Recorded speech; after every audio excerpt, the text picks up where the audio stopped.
Chapter 10. A Visit from Grandpa.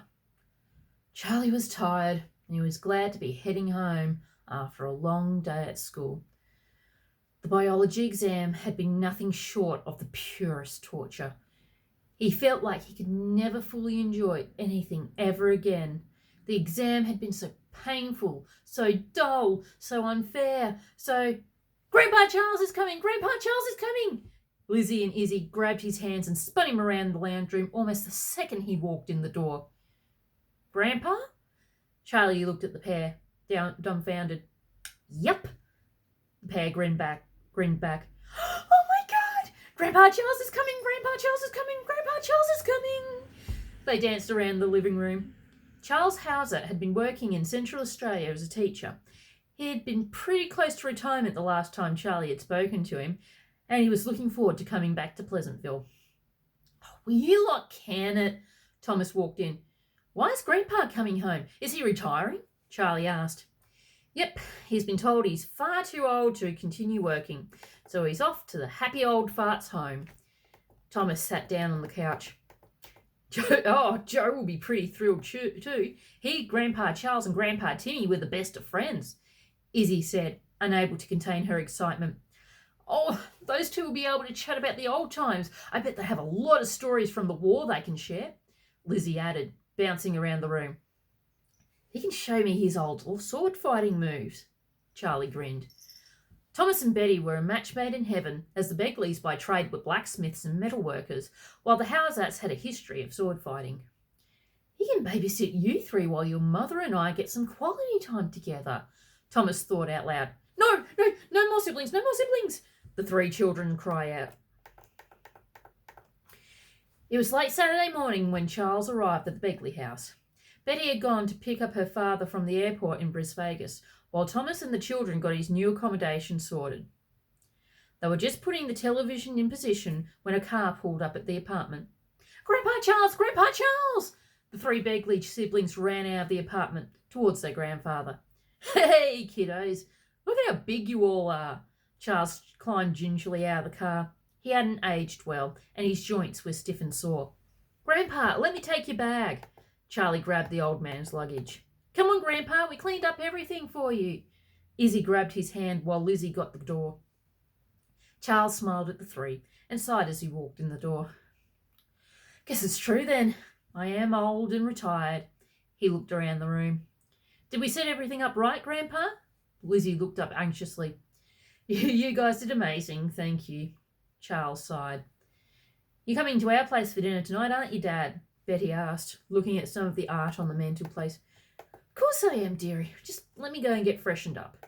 Charles smiled at his oldest daughter. It was early evening when they finished dinner, the Begleys and the Masters sitting in the shared backyard, eating barbecued ribs. "Oh, this is gorgeous," Belle grinned, stretching out her arms, her belly full of pork. "Oh, isn't it just?" Jo agreed with her. "Best mate is back too." Charles laughed. "Everyone knows you and Tim Begley were the best of friends, Joey. I just tagged along." He took another mouthful of beer. Those were the days. "Yeah, you and Timmy going at each other hammer and tongs, and I always had to break you two up." Jo smiled at the memory. "He was such an arrogant tosser, though." Charles smiled fondly. "Don't know why, he was such an ugly mug." "Hey, still managed to woo Denise." Jo laughed. Charles scowled. "Oh, don't look like that, Charlie. You didn't say anything." Jo patted his old friend on the back.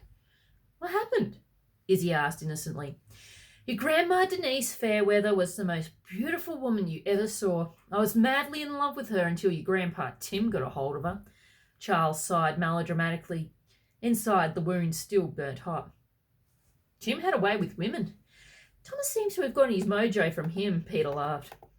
"Hey, I call incorrect use of the improbability clause," Bill chortled, making the table erupt in hysterics. "Oh, God, do you lot still believe in that stupid dumb luck?" Charles asked. "I suppose you still follow that code religiously too." The Master's Code and the improbability clause are over 500 years old," Jo pointed out. "And besides, without the code and the clause, we wouldn't be able to be Chuckles and Giggles," Belle piped up. "Ah, yes, I wanted to talk to you two about that." Charles straightened up. I want to join you on your crusade. The table went dead silent. Aren't you a little bit old to be running around Pleasantville in a dodgy costume? Charlie asked. Nonsense! Bit of experience would help you. Charles brushed him off. I don't understand why Joey hasn't put his hand up to help you. Because I know I'm too old and I'd be a liability, Joe said quietly. I coach from the sidelines if I have to be involved.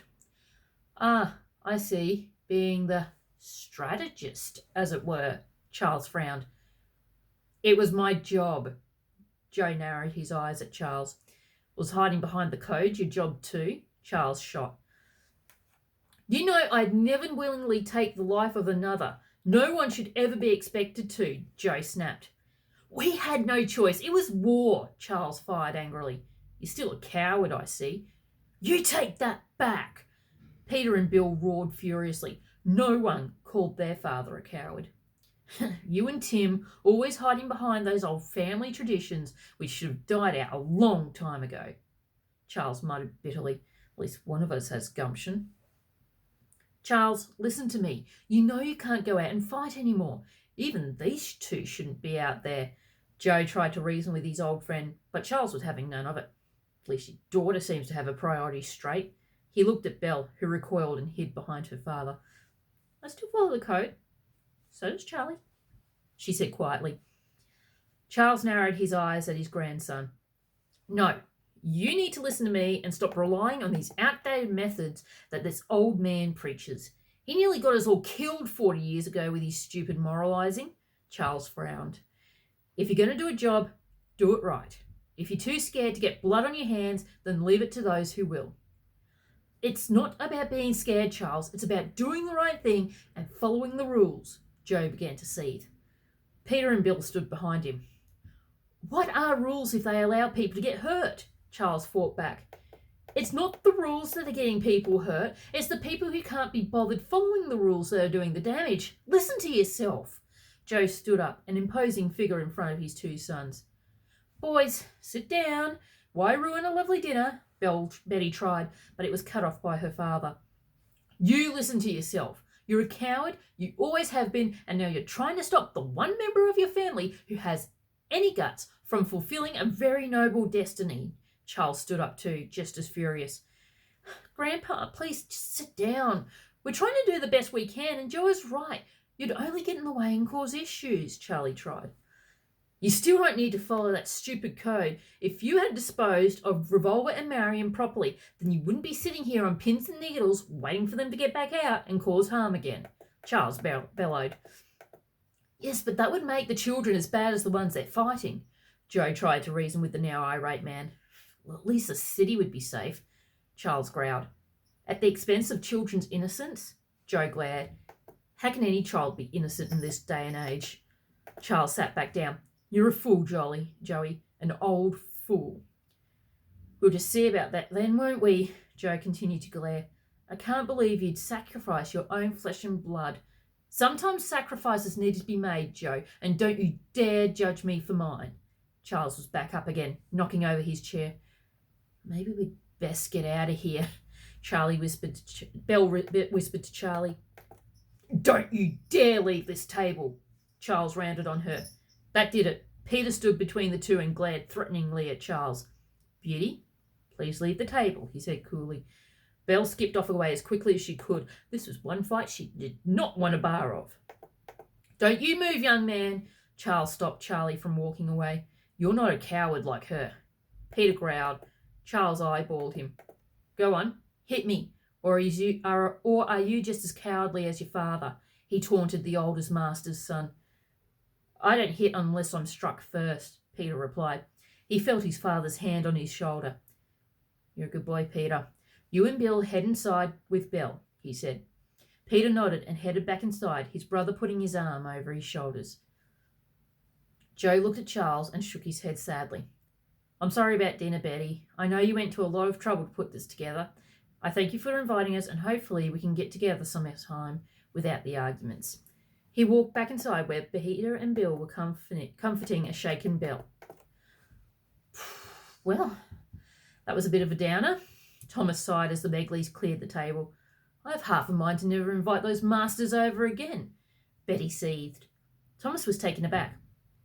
Well, what do you mean? Both of them were equally to blame, dearest. Besides, you can't just cut off our closest friends over a stupid little incident like that. He tried to comfort her. She ranted on him. Yeah, I knew you'd take their side. You always do. My father happens to be your family, Thomas, or have you forgotten that? Betty snapped angrily, slamming cutlery down on the bench. The masters are as good as family, and the improbability clause, it's stupid. That's what it is. Nothing more than make-believe rubbish, Betty stormed on. Listening in were the three siblings. Charlie was indignant. The improbability clause isn't rubbish. I've used it plenty of times, he said. Oh, come on, it's dumb luck, Charlie. You need to grow up, Izzy pointed out. Well, you're Bigley's as much as I am. Charlie was shocked. How can his sisters deny their own birthright like that? We're also house-ats, Charlie, and unlike Begley's, we stick to our family's side and defend each other. Lizzie narrowed her eyes at her brother. Charlie couldn't believe his ears. His own sisters, who had looked up to him for years, were defying him. I love Grandpa Charles as much as you do, but even I know he's wrong on this one. Just because you love someone doesn't mean you have to agree with everything they say. Charlie tried to reason with them, but the girls were just as stubborn as their grandfather. He's not wrong, Charlie. I can't believe you'd say that, Lizzie cried in anguish. You're pretty much asking me to choose between Grandpa Charles and Grandpa Tim. Charlie tried to defend himself. No, we're not, Izzy looked insulted. Grandpa Tim died a long time ago. Come on, Iz, let's go to our room. Lizzie pulled her sister away, leaving Charlie feeling lost and alone. That night, back at the retirement home, Charles lifted an old wooden box from underneath the bed. He opened it carefully and laid the contents out on the bed. 2 long blades. Both had a solid leather strap near the end so they could be worn along the user's arms. Charles strapped them on and started shadowboxing. The arm scythes had served him well over the years, and they would serve him well again. Well, I think we've all had a family dinner like that. A couple of them. I hope you enjoyed this latest chapter. Be sure to like and subscribe, as everyone keeps telling you to do. And check out www.chucklesandgiggles.com. If you're on medication, make sure you take your medication. If you go outside, make sure you wear your mask. If you're a footy fan, make sure you follow the Brisbane Lions.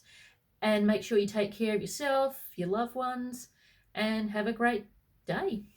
See you next time.